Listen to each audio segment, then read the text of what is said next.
추운 날씨임에도 불구하고 이 자리에 나온 여러분들을 주님의 이름으로 축복하고 환영합니다. 옛날에 그 영국의 가디언이라는 신문사에서 엄청난 상금을 걸고 시청자 퀴즈를 내었는데요. 그 시청자 퀴즈가 무엇인가 하면 영국의 이제 수도가 런던이고 저기 이쪽에 스코틀랜드에 에딘버러가 있는데요. 런던에서 에딘버러까지 가는 가장 빨리 갈 수 있는 길이 무엇인가 시청자 퀴즈를 내었다고 합니다. 오늘이야 그런 만약에 퀴즈가 있으면 인터넷에 들어가서 딱 찍으면 내비게이션이 다 가장 빠른 길을 실시간 어디가 막히는 것까지도 다 해줘서 금방 찾아낼 수 있지만 그 옛날에 어떻게 하면 보다 더 빨리 런던에서 에든버러까지 갈 수 있는가 그것들을 문제로 낸 것이죠. 많은 사람들이 그 상금을 받아보려고 자신이 알고 있는 지름길 또 어떻게 하면 더 빨리 갈 수 있는가를 생각하고 거기에 이렇게 응모를 하였을 것입니다. 사실 오늘 설교는요, 어떻게 하면 거기서 거기까지를 가장 빨리 갈 수 있는가 이 방법을 함께 찾아보는 것이 바로 오늘 설교의 주제라 할 수 있을 것 같습니다. 말씀을 통해서 가장 빨리 갈 수 있는 그 길을 함께 생각해 보고자 합니다. 여러분들이 너무나 잘 알고 있는 이야기 한 가지 더 해드리면요, 옛날에 인터넷에서 본 이야기고 자주 이렇게 설교할 때 많이 써먹는 예화이기도 합니다. 이 토끼와 거북이 이야기인데 여러분 알고 계시죠? 옛날에 아주 다리가 빠른 토끼가 살고 있었습니다. 네, 토끼가 마음에 품고 있는 사랑하는 동물이 있습니다. 누굴까요? 거북이입니다. 네, 토끼가 거북이를 사랑하는데요, 아무도 모르게 토끼 혼자서 거북이를 사랑하고 있었습니다. 네, 짝사랑이었던 것이죠.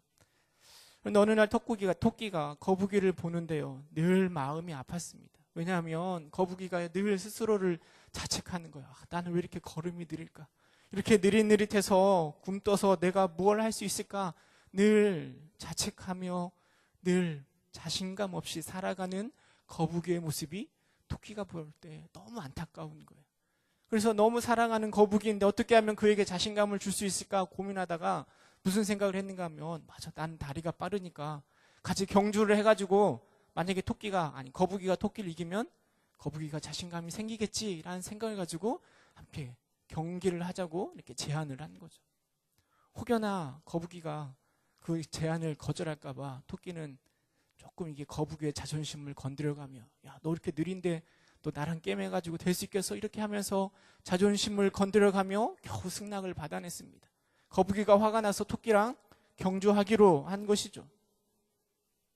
토끼는 마음에 너무 기뻤을 겁니다. 드디어 이제 거북이의 마음을, 자신감을 심어줄 수 있겠구나 생각했을 것입니다. 경기가 시작되었고요. 저 언덕 꼭대기까지 달리는 경주였는데요, 시작되자마자 토끼는 딱 앞으로 치고 나가는 거죠. 네. 앞으로 치고 나가면서 토끼는 무엇만 생각하고 있을까요? 네, 뒤따라오는 거북이만 생각하는 거예요. 혹여나 너무 차이가 많이 나가지고 혹시 중간에 거북이가 포기하면 어떡하지?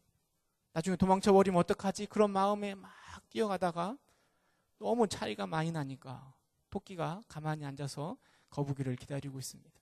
근데 저 멀리서 거북이가 걸어오는 것이 보이니까요, 토끼가 눈 뜨고 있으려니까 좀 뻘쭘하잖아요. 그래서 어떻게 했죠? 자는 척을 하는 거죠. 자는 척을 하고 있을 때 여러분들 잘 알다시피 이제 거북이가 토끼를 지나가서 그리고 거북이가 경주에 이기게 되는 내용입니다. 그런데 토끼가 눈을 감으며 거북이를 지나가는 모습을 바라보면서 어떤 생각을 했겠습니까? 나를 깨워줘서 같이 그냥 들어가면 얼마나 좋을까, 이런 생각을 했을 겁니다. 그러나 그렇게 경기에 졌고요. 경기가 끝나고 거북이는 근면과 성실의 상징이 되었고, 반면에 토끼는 자만과 경솔하다라는 낙인이 찍혀져 버렸습니다. 지금까지도 사람들은 진실을 모른 채 성실한 거북이와 경솔한 토끼를 비교하면서 이야기하는 모습을 우리는 종종 듣습니다. 성경에 보면 이런 토끼처럼 바보스러운 사람이 등장합니다. 우리가 읽은 본문에 등장하는 거죠. 그는 어떤 사람인가 하면 매우 용감한 사람입니다. 잘생겼고요. 그리고 그는 이스라엘의 초대왕의 아들로서 이제 곧 이스라엘의 두 번째 왕이 될 사람입니다. 조금씩 이상해져가는 사울왕을 대신해서 이스라엘의 리더가 될 만한 사람이고, 많은 사람들이 요나단에게 관심을 가지고 있습니다. 그의 행동 하나하나가 주목을 받고 있는 것이죠. 그의 이름이 누군가 하면 요나단입니다. 여러분, 요나단 하면 떠오른 인물이 누가 있는가 하면 바로 다윗입니다. 우리는 다윗과 요나단 하면 그 우정을 무정의 대명사로 서로가 얼마나 사랑하는가를 우리가 잘 알고 있습니다. 요나단은 성경에 보면 다윗을 보는 순간 무엇이라 이야기하는가 하면 사무엘상 18장 1절에 보면 이렇게 말하고 있습니다. 다윗이 사울에게 말하기를 마침에 요나단의 마음이 다윗의 마음과 하나가 되어 요나단이 그를 자기 생명같이 사랑하니라. 딱 보면 왠지 좋은 사람 있잖아요. 호감이 확 가는 사람 있잖아요. 보기만 해도 기분이 좋은 사람이 있잖아요. 아마도 요나단과 다윗의 관계가 그러했던 것 같습니다. 성경은 마음이 하나가 되었다라고 말하고 있는데요. 마음이 잘 통하는 사람, 제 생각에는 물론 여러 부분에서 마음이 잘 통했겠지만 특별히 다윗과 요나단은 하나님을 섬기는 일에, 하나님을 믿는 일에 그렇게 마음이 하나가 되어서 서로를 자기 생명과 같이 사랑하지 않았을까, 좋아하지 않았을까 생각해 보게 됩니다. 또 요나단 하면 또 떠오른 사람이 한 명 더 있습니다. 누구죠? 그의 아버지인 사울입니다. 사실 우리는 사울하면 어떤 이미지가 떠오르는가 하면 질투심에 사로잡혀 다윗을 죽이려고 끊임없이 쫓아다녔던 사울을 기억합니다. 그러나 성경에 처음 사울이 왕이 되었을 때 그의 모습을 기록하는 성경의 본문을 읽어보면 사울 왕이 처음부터 그랬던 건 아닌 것 같고요. 오히려 처음에는 굉장히 순수하고 배려심이 많고 겸손한 왕으로 묘사되고 있습니다. 생긴 것도 잘생겼고요. 사울은 키가 사람들보다 어깨 위만큼 더 컸다라고 말할 만큼 멋진 왕이었습니다. 어려서부터 사울과 함께 지내온 요나단에게 있어서 아버지인 사울은 정말 사랑하고 존경하는 존재였을지도 모르겠습니다. 가장 존경하고 사랑하는 이 아버지가 대상이 될 수 있는 확률도 많은 것 같습니다. 물론 다윗이 나타나면서 질투심이 보이기, 이 질투심에 사로잡힌 모습, 또 하나님을 제대로 섬기지 못하는 모습이 부족해 보일지라도 여전히 요나단에게 있어서 사울은 사랑하고 존경하는 아버지였을 것입니다. 요나단에게는 너무나 사랑스러운 친구 다윗이 있었고 그리고 존경하고 사랑하는 사울이 있습니다. 두 사람이 요나단에게는 너무나 소중했을 겁니다. 그런데 문제는 무엇인가 하면 사울과 다윗과의 관계가 문제입니다. 사울은 다윗을 못 잡아먹어서 안달입니다. 자신의 위치를, 왕의 자리를 빼앗아 가려고 생각하고 있고 질투심에 사로잡혀 늘 다윗을 죽이려고만 하고 있는 사울의 모습을 바라보게 됩니다. 그게 지금 요나단이 사울과 다윗 사이에 끼어서 그 마음의 갈등이 굉장히 심했을 것입니다. 사울 편에 들자니 다윗이 걸리고 다윗 편에 들자니 사울이 걸리는, 아버지가 걸리는 게 바로 요나단의 모습이었을 겁니다. 성경에 보니까요, 다윗이 전쟁에서 또다시 승리를 하자 사울은 더 많은 질투심에 사로잡히게 되었고 다윗을 죽이려고 합니다. 다윗은 계속해서 사울로부터 생명의 위협을 받게 되고 결국 누구에게 도움을 요청하는가 하면 요나단에게 도움을 요청합니다. 요나단에게 찾아가서 자신의 상황을 하소연합니다.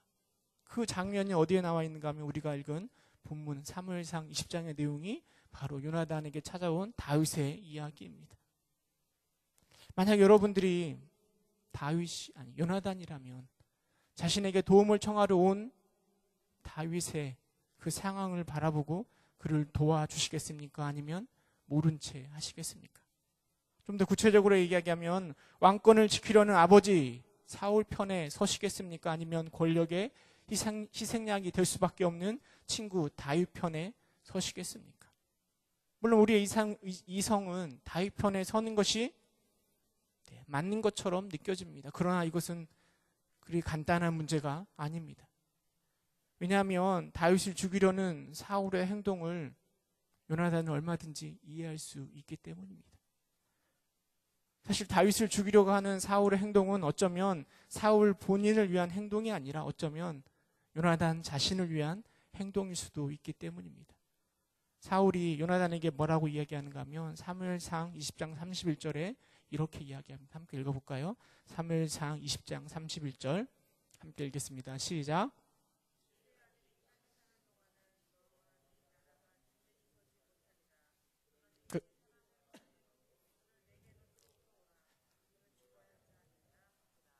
여러분, 이 사울의 말이 그 의미가 무엇이겠습니까? 다윗은 단순히 사울의 라이벌뿐만 아니라, 아니 정확하게 얘기하면 사울의 라이벌이기보다는 요나단의 라이벌이라는 것이죠. 사울을 대신해서 이제 다음 왕을 세워야 되는데요. 그 왕자리는 누가 올라가야 되는가 하면 사울이 생각할 때 당연히 요나단이 올라가야 할 자리입니다. 그런데 다윗이 그렇게 인기를 많이 얻고 사람들로부터 사랑을 받으면 요나단의 자리가, 그 위치가 위태할 수 있다라는 것이죠. 이것을 생각하고 있었던 사울은 끊임없이 다윗을 죽이려고 하는 것입니다. 권력의 관점에서 보면, 정치적인 관점에서 보면 다윗은 요나단의 친구가 아니라 요나단의 어쩔 수 없는 적이 될 수밖에 없는 것이죠. 요나단이 왕이 되기 위해서는 반드시 넘어서야 될 사람이 바로 다윗이 된 것입니다. 그런데 이 다윗을 누가 죽이려고 하는가 하면 아버지인 사울이 죽이려고 합니다. 아버지 사울이 다윗을 죽이면 요나단은 보다 더 쉽게 왕의 자리에 오를 수 있는 것입니다.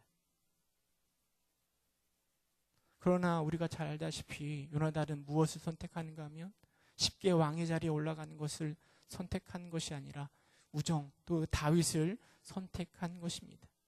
아니, 우정을 했기보다는 그는 하나님 앞에서 선한 일을 선택했다라고 볼 수도 있는 것입니다. 사울이 다윗을 죽이려고 하는 것은 분명 하나님 보시기에 옳은 일이 아님을 요나단은 너무나 잘 알고 있습니다. 그러기에 선한 일을 택한 것입니다. 20장에 보면 요나단이 어떻게 행동하는가 하면 다윗을 안정시키고, 요나단이 다윗에게 이야기합니다. 내가 가서 아버지에게 가서 사울의 마음이 어떠한지 판단하고 너에게 네가 어떻게 해야 될지를 가르쳐 주겠다. 화살을 통해서 네가 어떻게 해야 할지를 가르쳐 주겠다라고 약속합니다. 화살을 쏘아서 그 화살을 주우러 간 사람에게 앞쪽에 있다라고 이야기하면 너는 돌아올 것이고, 더 멀리 있다, 저쪽에 있다라고 이야기하면 너는 도망가라. 이 언약을, 이 약속을 하고 요나단은 사울에게 찾아가서 사울의 심정이 어떠한지를 살펴봅니다. 그러나 사울의 마음은 이미 굳혀져 있습니다. 다윗을 죽이고자 하는 마음이 그에게 가득 차 있는 것이죠. 다윗 편을 들려고 하는 요나단에게 창을 던질 만큼 요나단을 다윗을 증오하고 있는 것입니다. 결국 요나단은 다윗에게 나아가서 화살을 쏘고 저쪽에 있다, 도망가라라고 신호를 보내고 있습니다. 그리고 20장 41절에 아이가 가매 다윗이 곧 바위 남쪽에서 일어나서 땅에 엎드려 3번 절한 후에 서로 입맞추고 같이 울되 다윗이 더욱 심하니라고 성경이 말하고 있습니다. 두 사람은 헤어지면서 안타까운 마음에 서로 부둥켜 안고 우는 모습을 성경이 기록하고 있는 것이죠. 가장 사랑하는 친구이지만 서로에게 원수가 될 수밖에 없는 처량한 신세에서 부여잡고 울고 있는 것입니다. 그리고 42절에 뭐라고 약속하는가 하면 여호와께서 영원히 나와 너 사이에 계시고 내 자손과 내 자손 사이에 계시니라 라고 이야기하면서 언약을 맺는 것입니다. 이 언약은 곧 우정의 언약입니다. 단순히 요나단과 다윗뿐만 아니라 우리 가문 대대로 이렇게 우정의 언약을 맺자라고 이야기하고 서로 헤어지는 것입니다. 다윗은 그런 요나단의 사랑 가운데 그 어려움을 잘 피해서 떠나가지만요. 여러분, 다윗을 떠나보내는 요나단의 마음은 어떠했을까요? 물론 사랑하는 다윗이지만 여러분, 세상의 관점에서 보면 지금 요나단은 왕의 자리를 놓칠 수밖에 없는 상황을 스스로 만들고 있는 것입니다. 여기서 조금만 모른 채 하면 사울이 다윗을 죽이면 금방 왕의 자리에 들 수가 있는데 그것들을 놓치고 있는 것이죠. 혹여나 나중에 요나단이 그 일을 생각하면서 내가 괜히 양보했나, 괜히 도와줬나, 이런 마음 품었을까요? 자만하고 경솔한 동물로 낙인 찍혀버린 여러분, 토끼의 마음이 어땠을까요? 자신이 거북이에게 져준 것이 억울하고 분했을까요? 아니면 사람들에게 자신의 마음을 솔직히 이야기하고 일부러 져준 것이라고 말했을까요? 재경기를 요청했을까요? 저는요, 토끼의 마음이 전혀 그런 마음이 없었을 거라 확신합니다. 비록 사람들이 토끼를 욕한다 할지라도 지금 토끼의 마음은 기쁨으로 가득 차 있을 것입니다. 왜냐하면 토끼가 져준 것으로 인하여서 사랑하는 거북이가 그 컴플렉스를 극복할 수 있었기 때문입니다. 거북이를 사랑하는 토끼에게는 그 거북이의 기쁨이 자신의 기쁨이 되어버리는 것이죠. 물론 이 일로 토끼는 나쁜 동물로 사람들에게 손가락질을 받는다 할지라도 그 사실을 아무 누구에게도 말해주지 않았을 겁니다. 그래서 우리는 그 사실을 잘 모르고 있었잖아요. 여러분, 요나단도 마찬가지 아니겠습니까?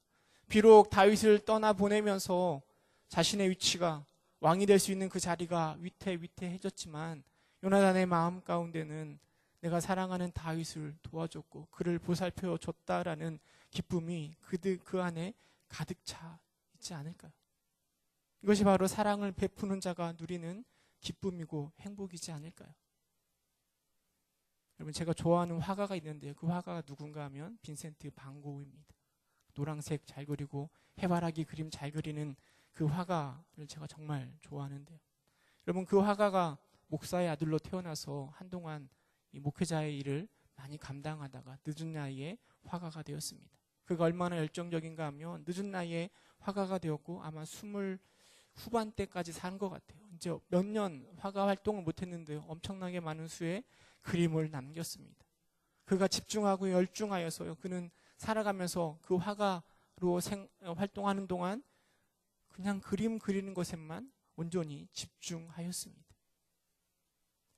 지금은 이 화가가 된 고흐가 세계적으로 아주 유명한 화가입니다. 얼마 전에 그의 그림 하나가 이렇게 팔렸다고 하더라고요. 그 제목이 뭐였는가 하면 들판의 농부라는 그림인데요. 아마 우리는 듣도 보도 못한 그림일 겁니다. 근데 그 가격이 얼마인지 아십니까? 얼마나 될까요? 그 고흐가 그린 조그만 그림 하나가요. 네, 인터넷에 보니까 그게 905억이랍니다. 네, 별로 놀라시지도 않죠. 905억은 다 집에 다 가지고 계시니까.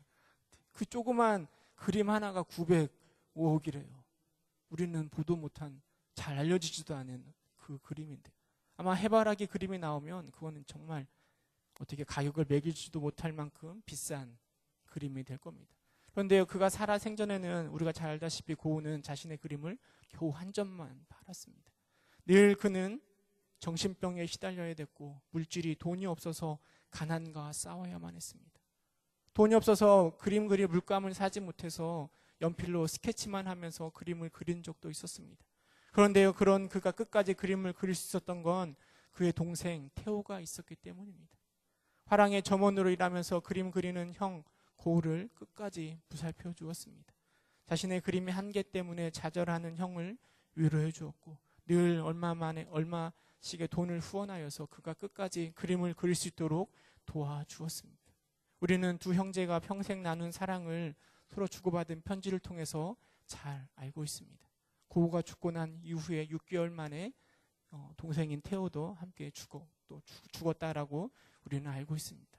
저기 프랑스 한 지방에 두 사람이 한 곳에 묻혀 있습니다. 만약에 고흐에게 테오가 없었다면 과연 고흐가 그렇게 열정적으로 화가 일을 감당할 수 있었을까요? 오늘날 우리가 고흐가 그린 그 해바라기나 아니면 고흐의 열정을 볼 수 있었을까요? 고흐가 세상에 알려지게 된 건 전적으로 동생 테오의 사랑 때문입니다. 여러분, 세상 사람 중에는 고흐처럼 누군가의 사랑을 받지 못하면 세상에 나오지 못할, 묻혀버릴 사람들이 정말 많이 있습니다.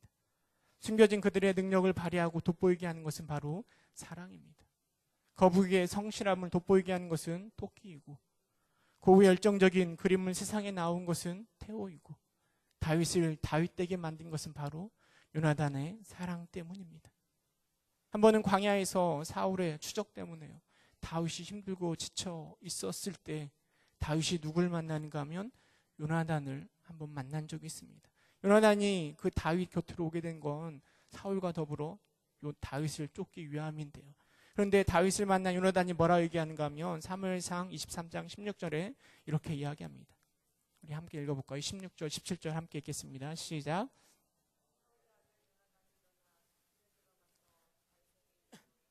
그에게 하나님을 힘있게 의지하게 하려는데 곧 요나단이 그에게 이르기를 두려워하지 말라.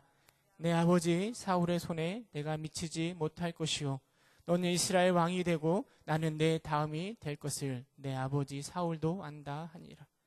늘 쫓기는 다윗의 삶 속에서 이 요나단의 위로는 그에게 큰 힘을 더하여 준 것입니다. 성경은 뭐라고 이야기하고 있는가 하면 그에게 하나님을 힘있게 의지하게 하였는데 라고 기록하고 있습니다. 그 요나단의 그 위로가 그 사랑의 말들이 다윗으로 하여금 더 하나님을 의지할 수 있도록 하게 한 것이죠. 여러분, 우리 주위에는 우리의 사랑을 기다리는 많은 사람들이 있습니다. 하나님의 사랑이 아직 전해지지 않아 하나님의 사랑을 제대로 경험하지 못하여 알지 못하여서 세상 속에 묻혀져 가는 제빛을 바라지 못하는 사람들이 너무나 많이 있습니다. 낙담하고 포기하는 사람들이 많이 있습니다. 그들에게 하나님의 사랑이 전해지기만 하면, 힘있게 하나님을 의지할 수만 있으면 더 크게 하나님에게 쓰임받을 사람들입니다. 그런 사람들이 우리 주변에 너무나 많이 있습니다. 우리 하나님은 우리가 그들에게 요나단처럼 저 토끼처럼 그들에게 사랑을 베풀기를 소망하고 기대하고 계십니다. 그런 사랑을 베풀 줄 아는 여러분 되시기를 주님의 이름으로 축원합니다.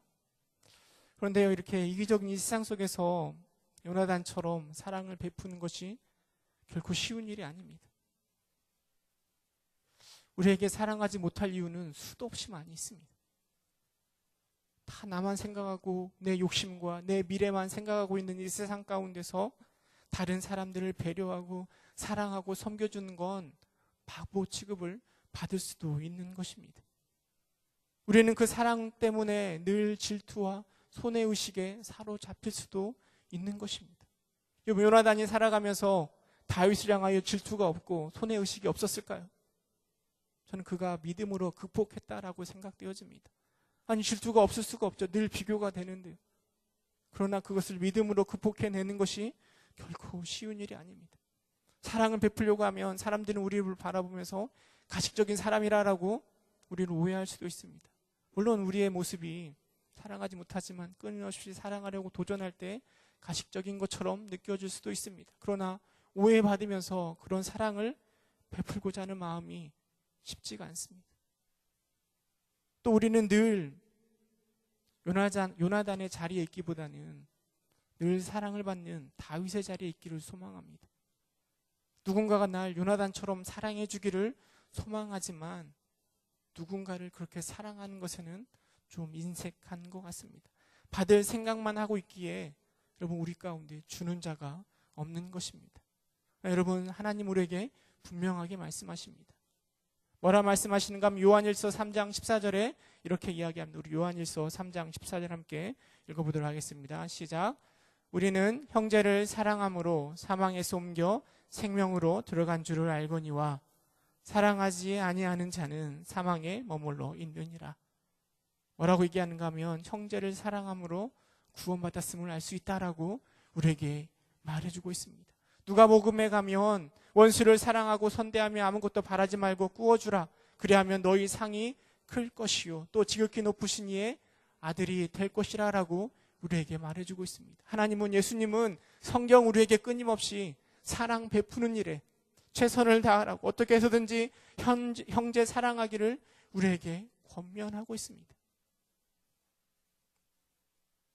우리가 그런데 사랑하면서 또 실수 자주 하는 것이 또 무엇인가 하면 내가 사랑을 주어야 된다라고 생각하는 게 또 큰 실수입니다. 내가 가지고 있는 사랑으로 저들을 섬겨야지 하는 마음을 품을 때 우리는 금방 지칠 수밖에 없습니다. 우리가 가지고 있는 사랑이 뭐 얼마나 되겠습니까? 금방 바닥이 나는 것이죠. 근데 요한일서 4장 19절에 보면 이렇게 이야기하고 있습니다. 우리가 사랑함은 그가 먼저 우리를 사랑하셨습니다. 물론 하나님을 사랑함에 있어서 하나님이 사랑하는 것을 기억하고 사랑하는 것도 포함되어 있지만 여러분, 이웃 사랑함에 있어서도 마찬가지입니다.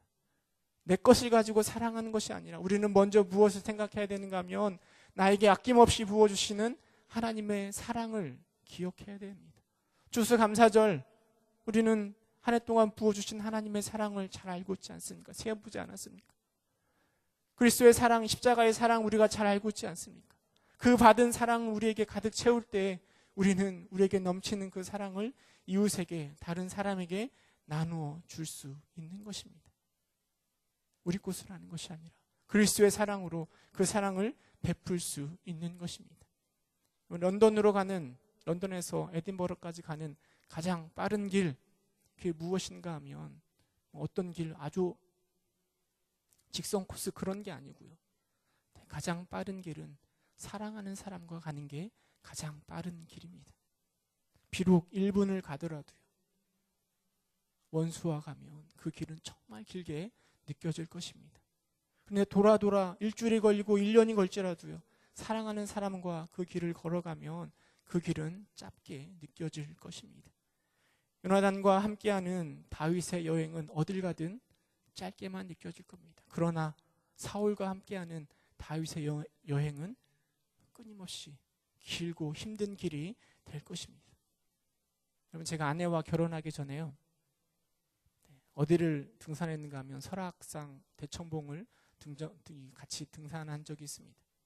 제가 대학교 시절에 대청봉을 올라갔다 내려오면서 너무 이렇게 좋더라고요. 이렇게 자연이. 그래서 아내에게 꼭 보여줘야지 하고 1박 2일로 대청봉을 올라갔다 왔는데, 근데 저는 아내를 데리고 가면 아내가 너무 좋아할 줄 알았습니다. 그 대청봉을 1박 2일로 올라갔다 내려오면 너무 좋아할 줄 알았어요. 이렇게 제가 아마 제 기억으로는 이 새벽에 동서울을 출발해가지고 한 12시 되기 전에 점심 올라가면서 먹고 7시까지 올라간 것 같아요. 한 7시간을 쭉 올라가는데 저는 가면서 좋았거든요. 근데 아내가 자꾸 뒤처지더라고요. 나중에 알아보니까 아내가 이렇게 등산하는 것을 별로 안 좋아하더라고요. 많이 힘들었을 거라 생각되어집니다. 그런데 아내에게 그 등산하는 거 어땠냐라고 물어보면 아내가 뭐라고 대답하는지 아십니까? 네, 재밌고 즐거웠다라고 이야기합니다. 왜일까요?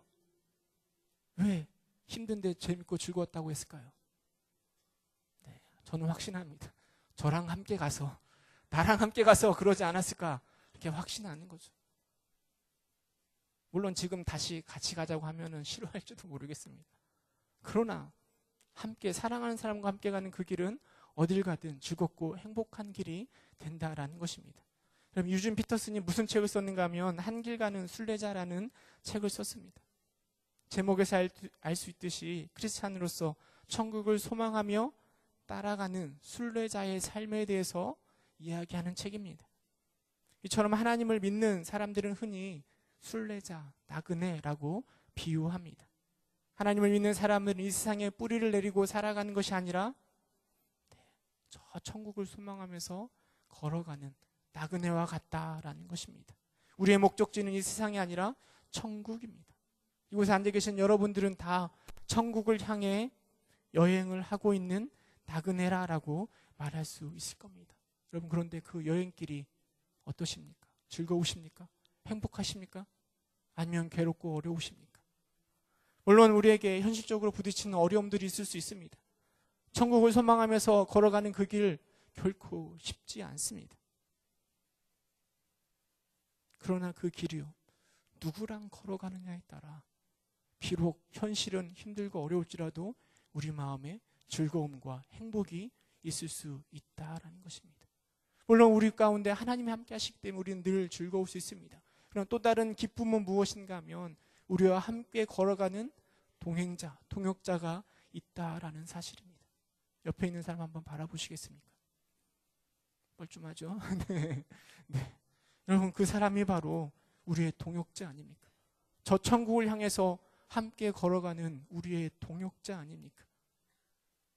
여러분, 옆에 있는 사람 때문에 여러분 힘이 나십니까? 힘이 나십니까? 사실 질문을 저는 바꾸고 싶습니다. 우리는 늘 다윗이 되어서 나를 사랑해주는 요나단이 있으면 나에게 힘이 날 거야 라고 생각하는데요. 반대로 여러분 생각하셔야 됩니다. 옆에 있는 그 사람은 나 때문에 과연 힘이 날까요? 옆에 있는 저 사람은 나 때문에 과연 힘을 얻어서 다시 주를 향하여 나아가는 힘을 얻으며 살아가는 힘을 주는 사람입니까? 옆에 있는 사람에게 다시 한번 고백하기 바랍니다. 사랑합니다. 오늘 설교 제목이잖아요. 네, 사랑합니다. 네. 하나님께서는 우리를 사랑하셔서 한 교회로 불러오셨습니다. 함께 더불어 사랑할 수 있도록 동역자로 세워오셨습니다. 함께 기도에 모이게 하셨고 함께 주님을 바라보며 저 천국을 소망하며 살아가게 해주셨습니다. 그 사랑 안에서 토끼처럼 요나단처럼 아낌없이 사랑할 수 있는 여러분 되시기를 주님의 이름으로 축원합니다. 함께 기도하겠습니다.